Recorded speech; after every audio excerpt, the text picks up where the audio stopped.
This free course is presented by the common efforts of DYC and Intelligence Career Institute.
Hello everyone, this is Danish Raza. और आज हम लोग यहाँ पर जो आए हैं वो आपका पहला क्लास लेने आए हैं फिज़िक्स का फॉर ओलंपियाड्स। बेटा, ओलंपियाड्स सब लोग जानते हैं कि ओलंपियाड्स क्यों इम्पोर्टेंट है। ओलंपियाड्स के बेसिस पे हम लोग को कई सारी स्कॉलरशिप्स मिलती हैं। दूसरी चीज़, हमारा मेंटल जो एबिलिटी होती है वो बहुत ज़्यादा हाई हो जाती है कंपैरेटिवली टू स्कूल के स्टूडेंट्स जो होते हैं। तो ओलंपियाड्स की तैयारी हम लोग यहाँ पर करेंगे। और जो हमारा यहाँ पर ये क्लास रहेगा वो टोटली फ्री रहेगा। हमारा जो क्लास रहेगा वो टोटली फ्री रहेगा, फ्री ऑफ कॉस्ट रहेगा for student of class 9th and 10th। और इसमें हम लोग कवर करेंगे बोर्ड तो कवर करेंगे, 9th एंड 10th तो कवर करेंगे, और साथ में हम लोग NTSC हो गया, IMO हो गया, NSO, ये सारी चीज़ें हो गई। और जो कुछ +2 के जो एंट्रेंस एग्जामिनेशन होते हैं हमारे, जैसे AMU, BHU, JMI, ये सारे हैं।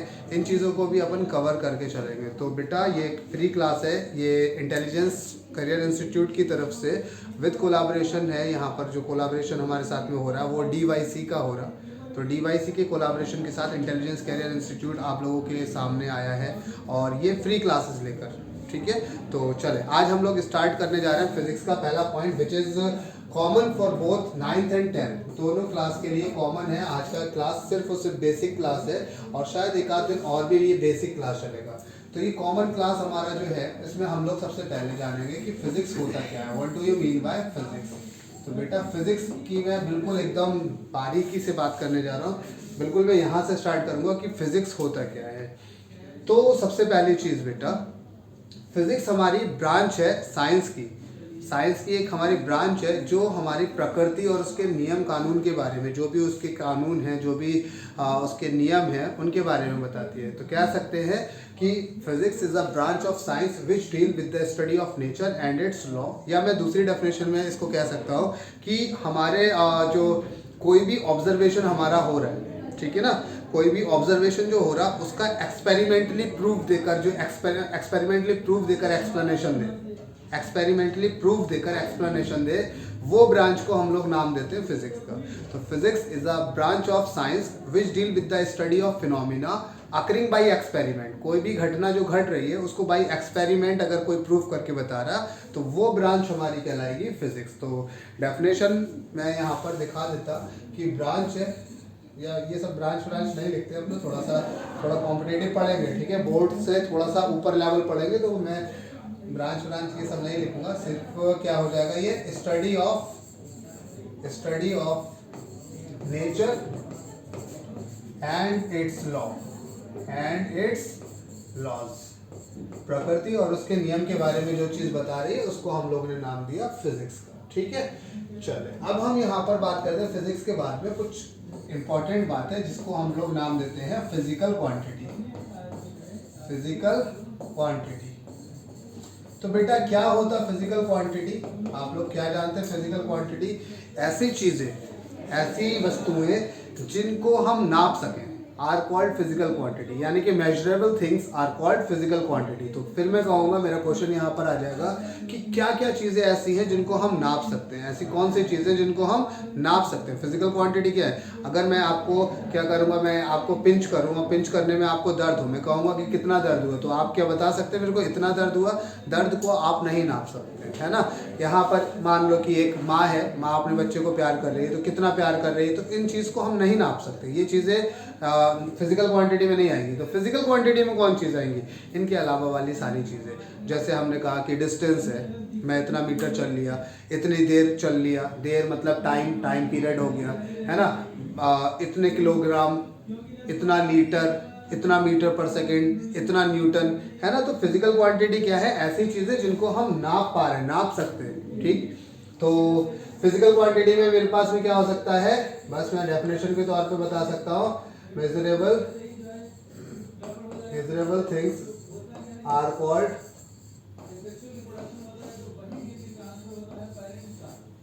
Physical quantity. बस इतना काफी है। मेजरेबल थिंग्स जिन्हें हम नाप सकते हैं वो चीजें हमारी क्या कहलाएंगी? Physical quantity कहलाएंगी। बात क्लियर हो रही है या नहीं? हाँ, तो बेटा और यहाँ पर क्या हो गया? मेजरेबल थिंग्स को हम लोगों ने क्या नाम दे दिया? Physical quantity. तो क्या क्या चीज़ें हैं ऐसी जिनको हम नाप सकते हैं? तो नापने के लिए तो बेटा मेरे पास बहुत सारी चीज़ें हैं। वो क्या क्या चीज़ें हैं वो देख लें ज़रा। यहाँ पर क्या क्या देखने को मिलेगा मेजरेबल थिंग्स में? हम क्या लेंथ नाप सकते हैं? लंबाई को हम नाप सकते हैं ना। लेंथ मतलब लंबाई, ठीक है। दूसरा हमारे पास क्या है? मास। मास मतलब जो हमारा वजन होता है किसी चीज का, वो वजन, मास को नाप सकते हैं। और किसको नाप सकते हैं?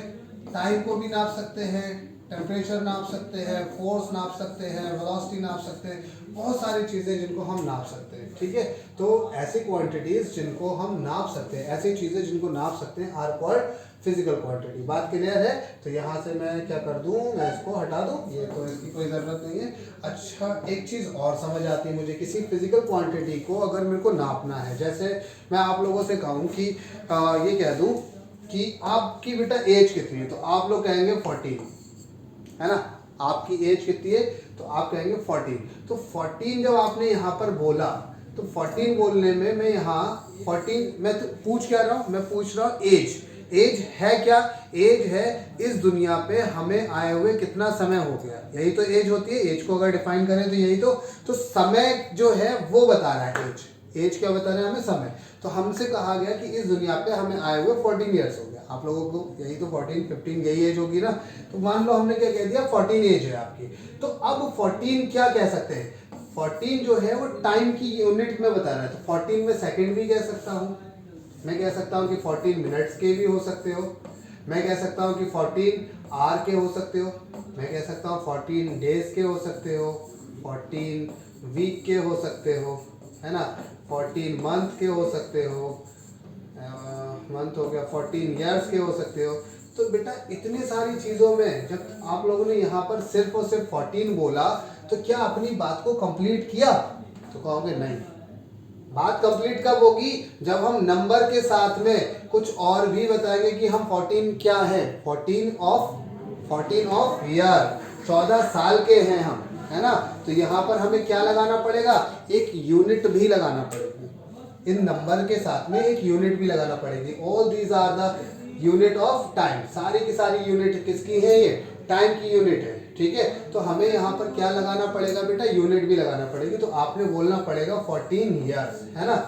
अगर आपने सिर्फ और सिर्फ 14 बोल दिया तो बात कैसी हो जाएगी? इनकम्प्लीट हो जाएगी। तो पता क्या लगा कि जो टाइम है हमारा यहाँ दुनिया में आए हुए, वो टाइम हमारा 14 ईयर्स का है। इस टाइम को एक्सप्लेन करने के लिए हमने क्या किया? दो चीज़ों की ज़रूरत पड़ी, एक ये और एक ये। 1 is 14 एंड 1 is ईयर।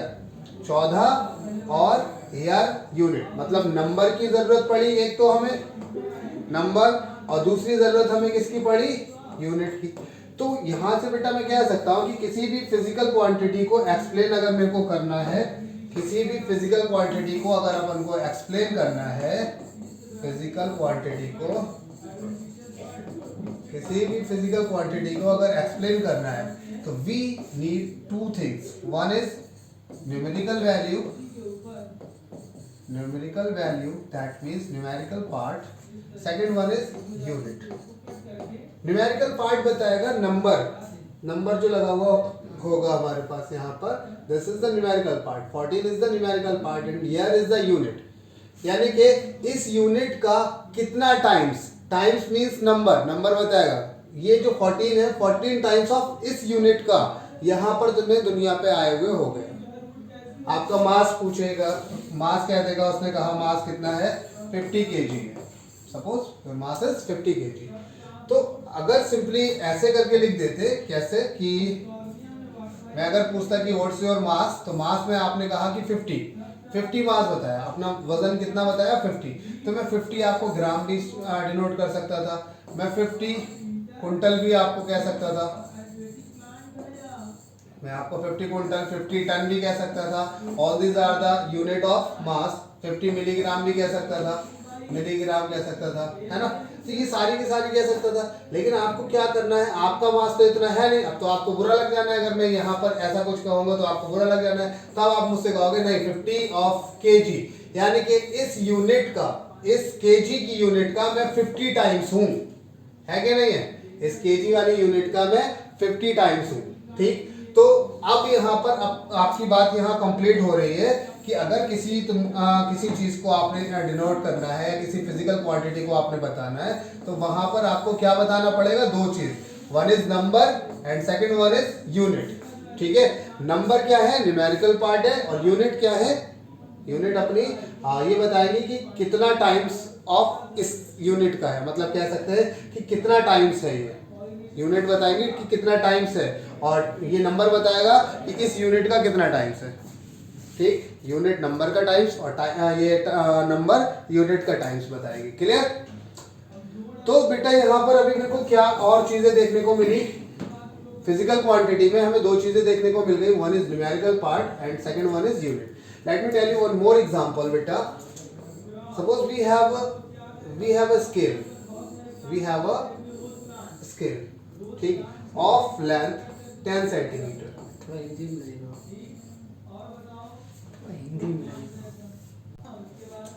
हाँ, तो बेटा मेरे पास यहाँ पर क्या हो गया, एक रॉड हो गई जिसकी लेंथ मैंने क्या ले ली, 10 सेंटीमीटर। ठीक है, तो क्या ये रॉड मेरी फिजिकल क्वांटिटी, इसकी लेंथ मेरी फिजिकल क्वांटिटी है, तो आप कहेंगे कि ये जो रॉड है मेरी वो एक फिजिकल क्वांटिटी, इसकी लेंथ एक हमारी फिजिकल क्वांटिटी है।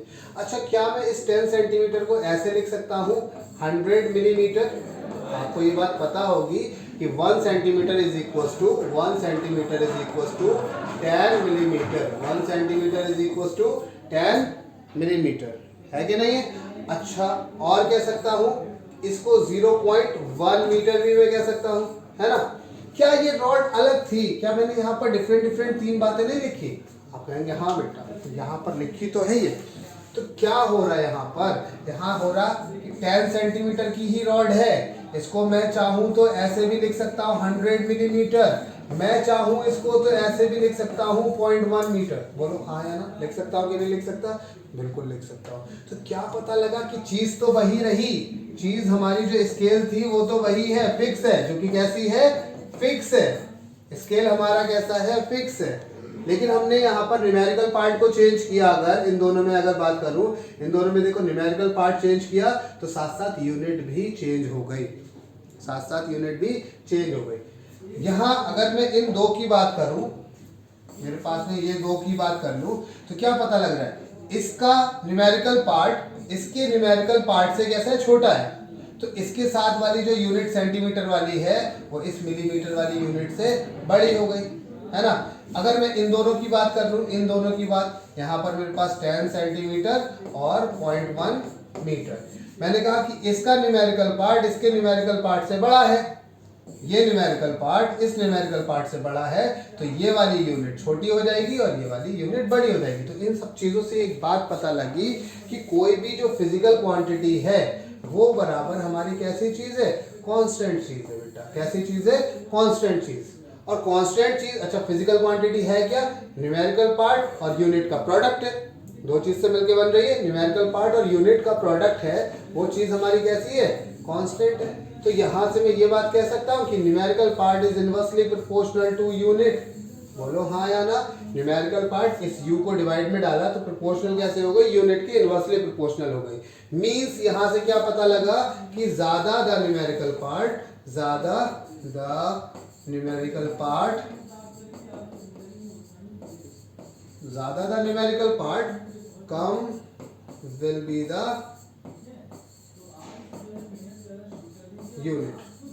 बात क्लियर हो रही है, ज्यादा का numerical part come will be the unit. बात क्लियर। तो यहाँ पर देखो जरा, इन दोनों में ही देख लो, इसका न्यूमेरिकल पार्ट 10 और इसका न्यूमेरिकल पार्ट 100। तो इन दोनों में कौन सा ज्यादा न्यूमेरिकल पार्ट है, 100 ज्यादा है। तो 100 के साथ वाली यूनिट कैसी होगी, कम होगी। मींस मिलीमीटर अपनी कम छोटी यूनिट है कंपैरेटिवली टू सेंटीमीटर। अगर मैं कहूँ इन दोनों की बात कर लो तो यहाँ पर 10 सेंटीमीटर दिख रहा और यहाँ पर 0.1 मीटर दिख रहा। तो इन दोनों की जो यूनिट में अगर 10 को और 0.1 को देखा जाए तो 10 मेरा बड़ा है कंपैरेटिवली टू 0.1, तो सेंटीमीटर मेरा छोटा हो जाएगा कंपैरेटिवली टू मीटर। बोलो किसी को कोई दिक्कत होती होगी, आपत्ति होगी, चाय पत्ती होगी तो बताएंगे बेटा। किसी को कोई दिक्कत नहीं है, चले बहुत अच्छी बात है। अब हम आगे बढ़ते हैं।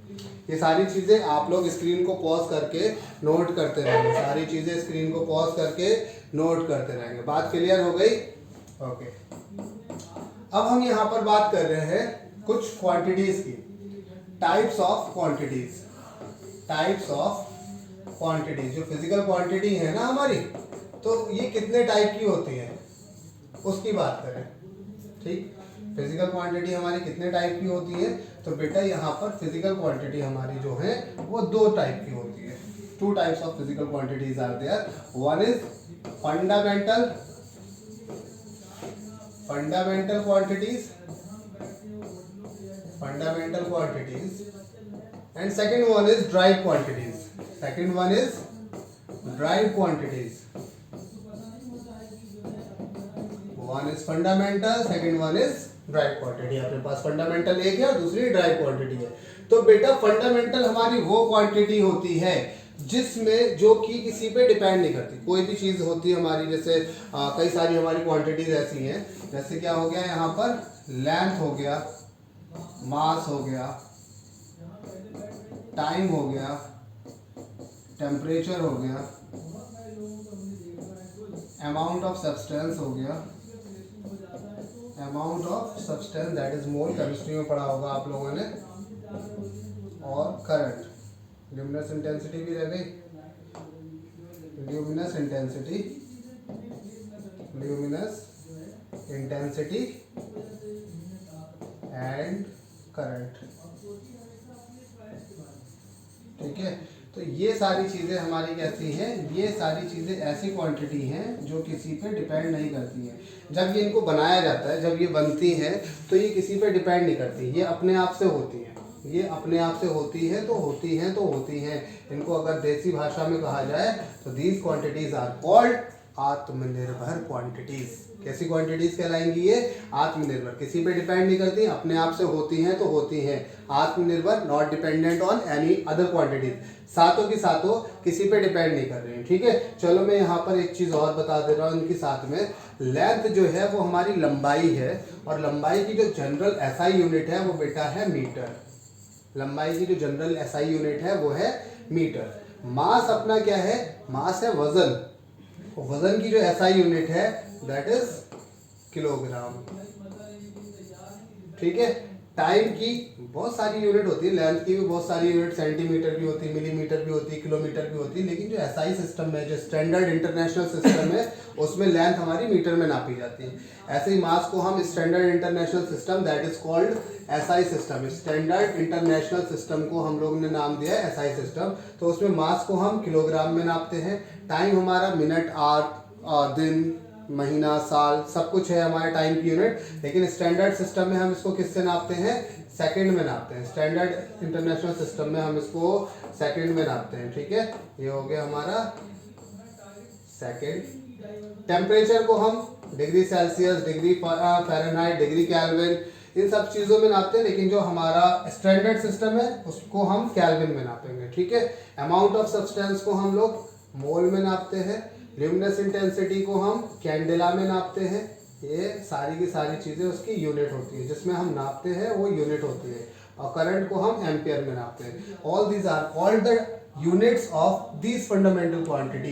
लेंथ की जो यूनिट होगी, मतलब लेंथ को किस में नापोगे बेटा? मीटर में नापोगे। मास को किस में नापोगे? केजी में। टाइम को किस में नापोगे? सेकंड में। टेम्परेचर को किस में नापोगे? केल्विन में। अमाउंट ऑफ सब्सटेंस को मोल में, ल्यूमिनस इंटेंसिटी को कैंडेला में, और करंट को एम्पियर में नापेंगे। जैसे let me tell you one example. मुझसे कहा जाए कि सर यहाँ से चल के मैं यहाँ तक आ गया और मैंने 5 यूनिट चला। अब ये जो यूनिट चला, 5 यूनिट चला, तो वो 5 मीटर भी हो सकता है, सेंटीमीटर भी हो सकता है, मिलीमीटर भी हो सकता है। लेकिन मैं अगर एसआई सिस्टम में कहूँ कि एसआई सिस्टम में 5 यूनिट चला, तो एसआई सिस्टम में लेंथ जो चला जा रहा है, ये डिस्टेंस जो चला जा रहा है, वो मीटर होता है। ये हो गया हमारा मीटर। मुझसे कहा जाए वजन, तो मैं कभी वजन को ऐसे थोड़ी कहता कि मेरा 5 मीटर वजन है। कभी ऐसा कहा है आपने 5 लीटर मेरा वजन है ना? 5 डिग्री सेंटीग्रेड मेरा वजन हो गया, ऐसा कभी कहा है? 50 डिग्री सेंटीग्रेड हो गया। आप वजन को किस में नापते हैं? हमेशा जब चीनी लेने जाते हैं, कभी दुकानदार से आपने नहीं बोला होगा ना 5 लीटर चीनी दे दो, 5 मीटर चीनी दे दो, ऐसा कुछ बोला है? नहीं बोला। आपने क्या कहा होगा? 5 किलोग्राम चीनी दे दो, ऐसे तो बोला होगा। 50 ग्राम चीनी दे दो, 50 ग्राम ये दे दो, 20 ग्राम। तो मास की जो यूनिट है वो ग्राम है। टाइम को अगर नापा तो कभी आपने कहा 2 सेंटीमीटर से तेरा इंतजार कर रहा था मैं? हमेशा क्या कहा? 2 घंटे से इंतजार कर रहा था, 3 घंटे से इंतजार कर रहा था, है ना? तो टाइम जो नपेगा अपना सेकंड में नप सकता है, मिनट में नप सकता है, आवर में नप सकता है, ये सारी चीजें। लेकिन एसआई सिस्टम में उसकी यूनिट क्या है? वो सेकंड है। बात क्लियर हो रही है बेटा? किसी को कोई दिक्कत आपत्ति होगी तो बताएंगे, चाय पत्ती होगी तो बताएंगे। ठीक है, अब मैं बात करूं यहाँ पर ड्राइव क्वांटिटी के लिए। वैसे तो 2 और क्वांटिटीज होती है, एक और क्वांटिटी होती है सप्लीमेंट्री, जिसमें एंगल और सॉलिड एंगल आता है, लेकिन मैं यहाँ पर अभी उसको एक्सप्लेन नहीं कर रहा। मैं अभी फिलहाल ड्राइव क्वांटिटी की बात कर रहा हूँ। इन 7 के अलावा ये हमारी है 7: length, mass, time, temperature, amount of substance, luminous intensity और करंट। इन 7 के अलावा जो भी चीजें हैं वो इनसे मिलके बन रही है, इन 7 से मिलके बनती हैं, उनको हम लोग बोलते हैं ड्राइव क्वांटिटीज। बात क्लियर हो रही है? तो ड्राइव क्वांटिटीज में हमारे पास में ऐसी क्वांटिटीज जो 2 या 2 से ज्यादा, 2 और मोर देन 2 फंडामेंटल से मिलके बनती है।